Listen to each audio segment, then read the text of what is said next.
Welcome to another episode of the Dunn Wisdom Show. I am your host, Melissa P. Dunn, CEO of MD Marketing and Consulting, founder of this Dunn Wisdom movement, and of course, commissioner in the city of Lauderdale. Now, y'all know how I love to do it. I love to introduce you to people who are getting things done in the world, change makers, peacemakers, folks who are using their life and their light to make this world a better place for the glory of God. And today's guest is no different. She actually came to me by one of my Lauderdale Shines alumni and also by one of my business mastermind students. And I'm so grateful that Tiffany Jackson made this introduction. The guest, her name is Kimba Gossier. She is doing amazing things. She is the leader of Advancing Sickle Cell Advocacy Project, ASAP for short. And listen, it's going to be a great conversation. So pull up a seat and let's see what the Holy Spirit does with this one. All right, let's go. Hey, Miss Kimba, welcome to the Dunn Wisdom Show. Good morning, Melissa. Thank you so much for having me. And that was a wonderful introduction. I'm so blessed and grateful to be here. Oh, thank you for taking the time. So, Kimba, tell me give us your origin story. What's your background? My background is I was blessed with a child with sickle cell disease. And at the time, I didn't know anything about sickle cell. I didn't even know that I had the sickle cell traits until my child was born. So, over the years of her having to go in and out of the hospital, receive care, I noticed that when my daughter turned 18, there was a big disparity in the way she was treated versus how she was treated as an adult. And unfortunately, this is a story for a lot of adults with sickle cell anemia. And so, due to this situation, I decided to be proactive about it. And at the time, this was over 10 years ago. So at that time, it wasn't a whole lot of resources in my area for sickle cell. So I decided to do something about that. And I became extremely active. And I reached out to a friend who has sickle cell disease and also has a child with sickle cell disease. And from that point, we started having meetings in my living room, support groups. It started off very small like that. And then we became a 501c3 nonprofit organization in 2015. So we've been going strong for over 10 years now. We started very, very small with just a support group and with family and friends. And now it has grown now till we have 3 support groups, one for preteens and teens, one for adults, and one for those that are interested in gene therapy or bone marrow transplant, either have gone through it or are interested in it.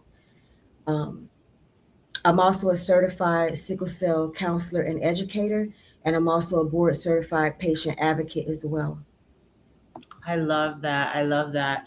Well, before we talk about the organization, I want to talk to you because I'm always curious um, to kind of understand the mindset of founders, right?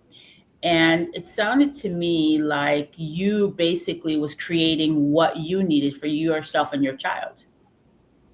Yes, for myself and my child, and as well as others, Um, Many people don't know that sickle cell is the most common genetic blood disorder in the United States. Even though it's the most common, we still lack a lot of awareness and education when it Mhm. comes to that, as well as how people with sickle cell are viewed and treated. And so I've always been in the trenches with my daughter since she was born. And I've Mhm. always been that mama bear, that fierce mama Come bear on. Come that on. didn't care about her child. That's always been me. Um, Mhm. but God put it in my heart to not only be so a mama bear for her, but for others as well that are going through the same thing. And so that's how my passion began in my own home with my child. In your own home with your child. Yeah, it's so interesting because I had a child who passed away. He only lived for about 31 days, but I have C beta thalassemia trait. And my Okay. ex-husband had the sickle cell trait, but we didn't know it. So our son would have had sickle thalassemia Yeah. or the S trait, something, but there would have been a form of sickle cell which would not have been as like full blown as what your child and Tiffany's child go through, but he would have had some version of it. Mhm. And unfortunately, God just, gave him to me for 31 days. But I can imagine how having someone who is a mama bear would be helpful to women, to families. Yes, and my condolences to you on Thank your loss you. of your son. Thank Yes, you. but it's very important to have that.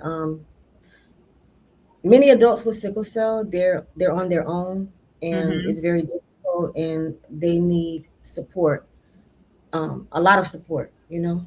Yeah. Kimba, I know sometimes that as a founder, particularly one that turned their pain into purpose, that getting yourself out of that space of feeling pain to where God can use you to create something brand new for his glory and for his people is a process. Could Yes, you kind of speak a little bit to what that process was like for you? it definitely is a process, and like I said, initially getting wanting to see a difference, wanting better for my daughter, but not only my daughter, but others with sickle cell disease. And so Hmm. when I had reached out to my friend who also has the child with sickle cell, and discussing like some of the disparities and things that was happening, and wanting to see a difference, better outcomes for those impacted by sickle cell. So I would say it was scary. Hmm. Um, it was very is it was scary, but at the same time, my fear kind of drove me. Uh, Mm. I used it to kind of fuel the initiative, and it's definitely not easy, but I knew that this was definitely a calling and a purpose that God put in me, and Mhm. so it had to come to fruition. And initially, when we were started, it started small. I had no idea. Honestly, I really didn't even have intention of growing as we did. Mhm. It was just so much, but God had other plans for this organization. Come on, come But it on. was just me wanting to see a difference, wanting them to treat my daughter better, wanting them to treat the other sickle cell warriors better, just sitting around wanting a support group. You know, that's what I Mhm. initially wanted. That's what I thought was supposed to happen with this, but like I Mm. said, God had other plans for this organization, and now we're involved with so many other things that I will be, I'm sure we will get more in depth with. But when you have an assignment, you just have to trust God That's it. and and, Period. and the process, because He will make provision for your vision. Um, Period. yes, Period. yes, So you it's not an easy journey. It's definitely not an easy Mhm. journey, especially maintaining a nonprofit organization. Resources, funds, all that is always something that you have to be striving for. But Mhm. again, it goes back to the provision will be made. Yeah. What I find interesting about your journey, Kimba, is that you felt fear, but your desire for better for your child and for other people's children outweighed that fear. Yes, It sounded like you really kind of depended on God to fuel you every step of the way. absolutely, absolutely. And every time I would hear from either a mom or father with that had a child with sickle cell, or a sickle cell warrior themselves saying, ASAP, help me. Mm. You help me. I thank God for this organization. It would be like putting a plug into the outlet and getting recharged. Come on. It would help fuel the passion. So the fear Mhm. would just dissipate every time I would get a positive affirmation or hearing a testimony about how this organization has impacted them in a positive way. That Mhm. I cannot even express the feeling that feels when someone tells you they thank God for Come what your on. organization has helped them with, you know? It might even be something small, coming to visit them in the hospital, advocating for them, you know, helping them get their medication, things like that. You know, so those type of things, it helps erase that fear and just confirm like, okay, this is what you're supposed to be doing. This is what ASAP is doing. This is truly, this is God's work. This is actually, this nonprofit is more than just a nonprofit. It's actually a ministry. Someone Come told me, on, someone told it is. yeah, someone told me that this past Saturday at an event, our scholarship luncheon, they were like, this is more like a ministry. And I was like, you know what? I received that. Yeah, and I believe that. I believe that God shows up in every single space if we allow him. He shows up in the boardroom, he shows up on the basketball court, he shows up Absolutely. not just in church, but in organizations like you through disciples like you who have said yes to his mission and his vision and his calling on your life to really be more and do more for his glory and for in service to his people. So I really commend you for saying yes and for being willing to be brave and courageous despite your initial fear, right? And so you started out in your living room, the Yes, we few started. moms supporting each other. Take me through the journey. So that was your origin. Now, where are you now, 10 years later? Well, 10 years later, we have a board of directors, advisory board. We also, like I said, we have now, once we branched off, we had our initial organizing meetings like in my living room. Then we started Hmm. having our first support group in person. Our support group used to be in person prior to COVID, and now we're Hmm. virtual. All of the support groups are virtual. We have three now, going strong and growing every day. We also have partnerships with FIU, Herbert Witham School of Medicine, as well as Nova Southeastern University, um, Department of Osteopathic Medicine. So we actually have workshops with our future medical students. I'm sorry, our future doctors, where we Hmm. go in with our sickle cell warriors and some of our physicians, and we educate them on sickle cell because there's not much material in there unless you're going into hematology. There's not a Hmm. lot of material on sickle cell. So those are some of the things that we do.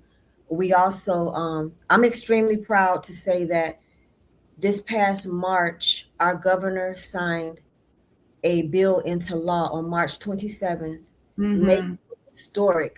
There's nowhere else in the United States that has a required sickle cell education course for healthcare providers with a license to prescribe. Oh, So I love that. Congratulations on getting that bill passed. thank Out of you. curiosity, who carried that bill for you in the House and the Senate? Okay, Representative Felicia Robinson worked on this Love bill her. with us, healthcare providers, community partners for almost about 4 years. Mm. She would file it and it would die in a committee. This Hmm. time we were able to get it all the way through.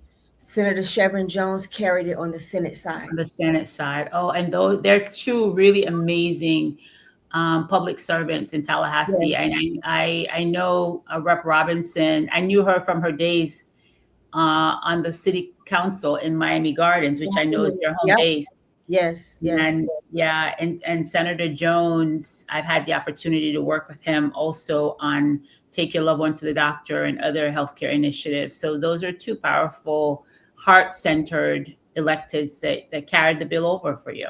Absolutely. Yes. Yes. And we're so grateful for them for that. We just honored them at our scholarship and awards luncheon last Saturday for the Oh, work that they wonderful. did in the community and what they did for the sickle cell community and passing this legislation. And it goes into effect July 1st. Oh, fantastic. So why was that important for you to get that passed? It was very important to get that passed because we had for years, we're really big. We have wonderful events. However, Mm-hmm. we're really big on tangible change. Yep. You get what I mean? And Mm-hmm. policy is one way to get that tangible change.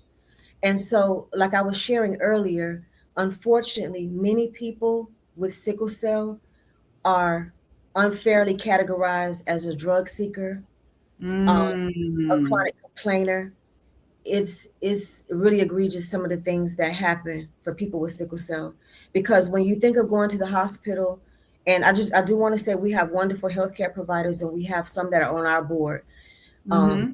However, we have some that are very uneducated on sickle cell, and so when the warriors present into the hospital, they're met with suspicion. This is a reality. This is Mm. a very real reality, and we have lost several people with this condition. And so our goal was to help the providers to understand this disease better so that we can have better outcomes. And so it's now a requirement in order for them to renew their license, as well as at their first renewal, to get that education, because Oh, education is key it for every. continues. It continues. Yes, So when they get out of medical school and they go to take their boards, they have to take the class. And then every year when they renew and do their CME, that has a continuing medical education, they have to get a refresher course. yes, it's part of the, yes, it's Oh, part I of the love that. continuing And education. and it sounds like that's an extension of the work that you're already doing with the university medical schools, right? Is really going in and Yes, educating them at that point. absolutely. And this is for the entire state of Florida. Like what we Now, do with the schools, yes, but this is for the entire the state. entire state. So was this bill funded? Because I know sometimes they have unfunded mandates. Because it's education, yeah, it will come under that. It There will was, it will be funded. So there's money attached to that because it's going to take money to do those education classes, right? yes, well, it's going up under a already existing course, so it's being added to what's already existing. Oh, Yes, good, yes. good, good, good. Okay, well, congratulations. Thank And you. it took Yes. you 4 years to get that done. Yes, to be honest, there was a lot of pushback from healthcare providers not wanting more additional training and education, Hmm. because currently they have to take training on HIV, human trafficking, domestic violence, medical errors are some of the things that they are required. So Hmm. that's why it took 4 years, because we had pushback as far as like, okay, having to add something else on, but it Sure. was, yes, it was more favorable to put it under the opioid prescribing that was already established. So it to put, Mm. underneath that. So there's definitely opportunities to expand on that, but we're very happy to be involved with that, even the curriculum part of it. So Yeah.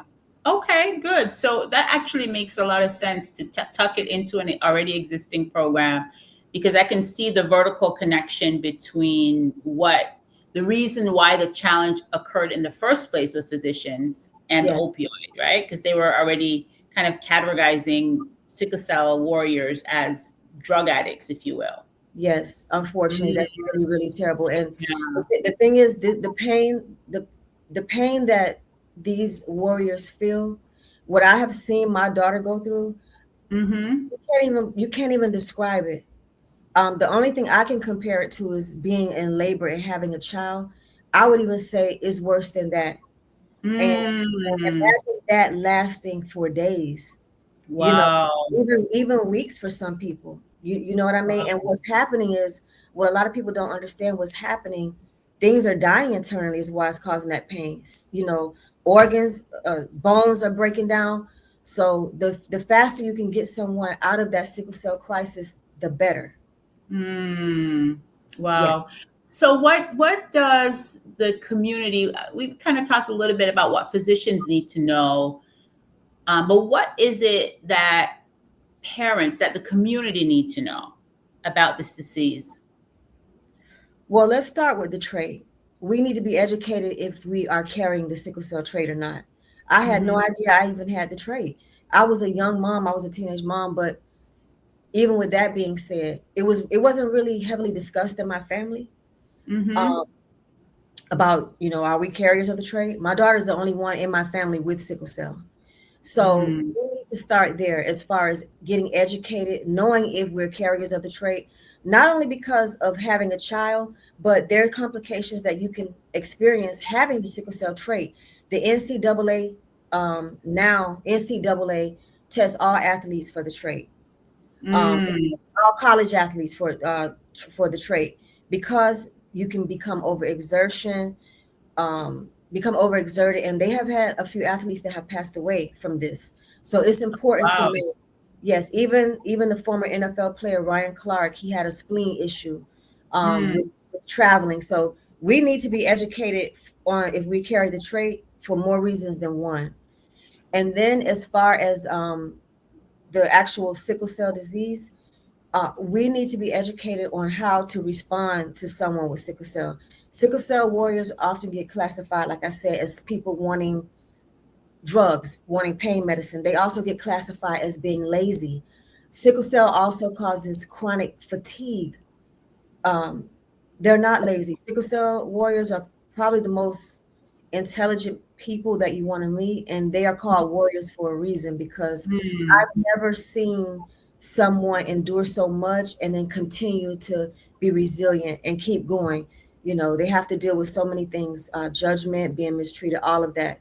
But every sickle cell warrior I know has, I mean, I'm not just saying that because my daughter, I'm just being honest, someone who has to endure so much and to continue, that takes a special person to be able to keep that. yeah. I'm not even strong to deal with Hmm. not even half the things that my daughter and the other sickle cell warriors have to go through. So I say understanding, also being involved in the cause is very important. Spreading as much awareness as we can about Hmm. this disease. 1 in 13 of us carry the trait, and many of us don't know it. Like I said, I had no idea I had the trait, and her father didn't know he had the trait either. So let me ask you. Well, I know for me, when I was pregnant, they did the test for the trait. I don't know if they did it in utero or as soon as Uriel was born. I don't remember the sequence of it all. But I know that they tested. But I'm curious now if they did the test because I already knew that I had C beta thalassemia. I already knew that I had the trait. If maybe that's what triggered them to test him. And Yeah, then once he got tested, then we found out that his father carried the sickle cell trait. So together with my C beta thalassemia and his sickle cell trait, that's the outcome that for our son. But I'm curious if number one, they're currently checking newborn for the traits. yes, it's in Florida. There's newborn screening, no matter the race. They test all newborns for the trait. I'm sorry, Okay. yes, that's something that's mandatory. Newborn screening. Okay.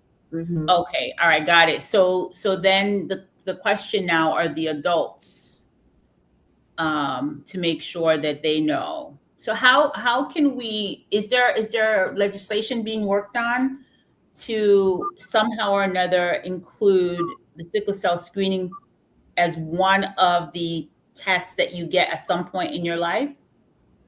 To my knowledge, there's no legislation on mandatory screening for adults. Now, you can ask your physician, your PCP, to run a hemoglobin electrophoresis test, and they will let you know if you have the trait or not. Also, when you give blood, they do They do the test for that. screening. Yes. Listen, maybe that's your next advocacy thing, right? Is to see where, because think about it. For the American Cancer Society, they have these screening guidelines that Hmm. they publish, and they recommend for men and women at various states to check for cancer.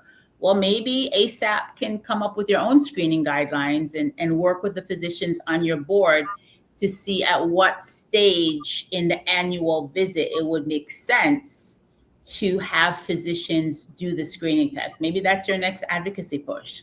That sounds great. We actually test for the trait. We at different events, health fairs that are held. We have a contract where we have a phlebotomist and team come out, and we have nurses on ASAP. So we do provide trait testing with them, but in terms of a broader span, that sounds like it could be a great idea.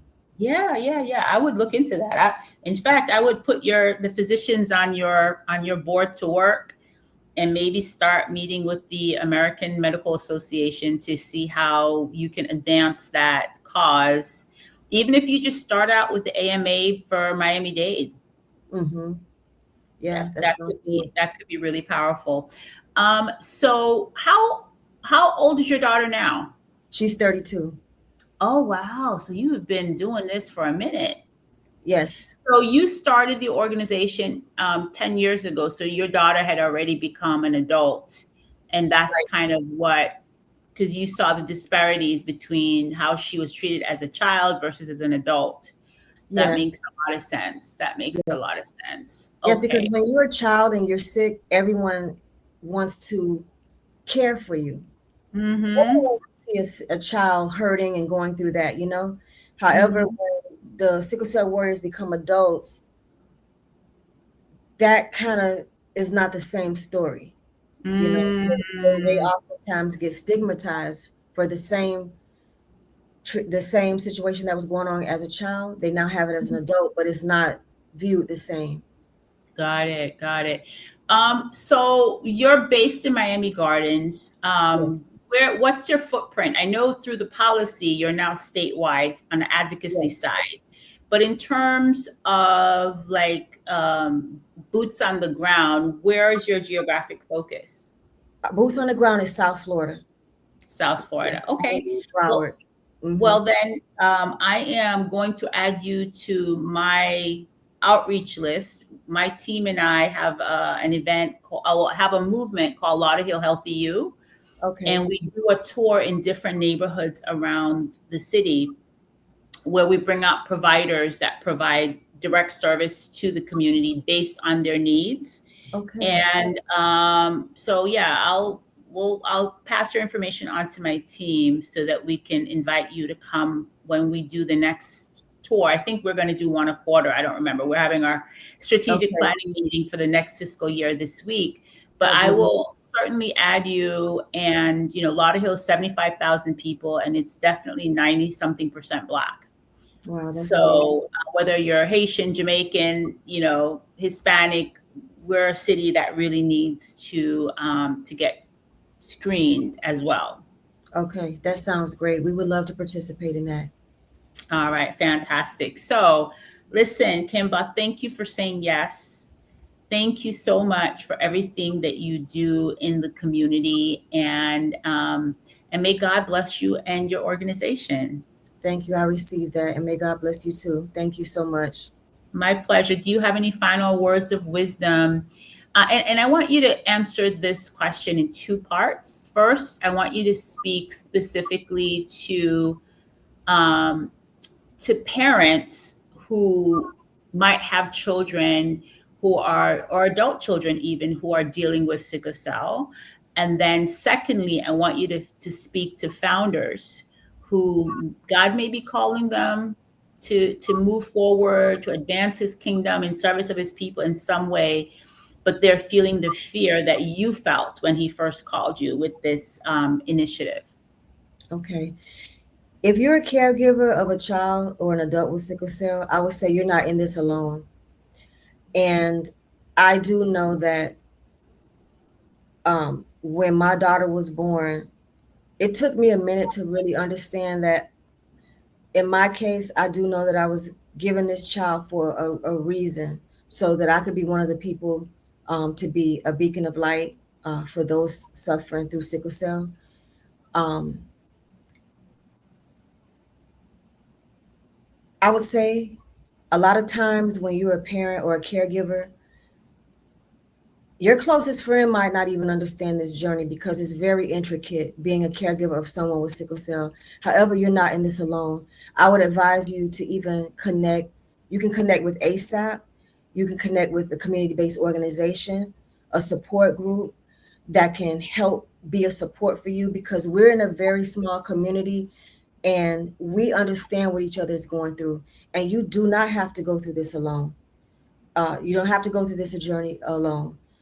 And I would just say definitely keep God first, keep praying because you cannot endure what it's like being on a caregiver journey without the help of God.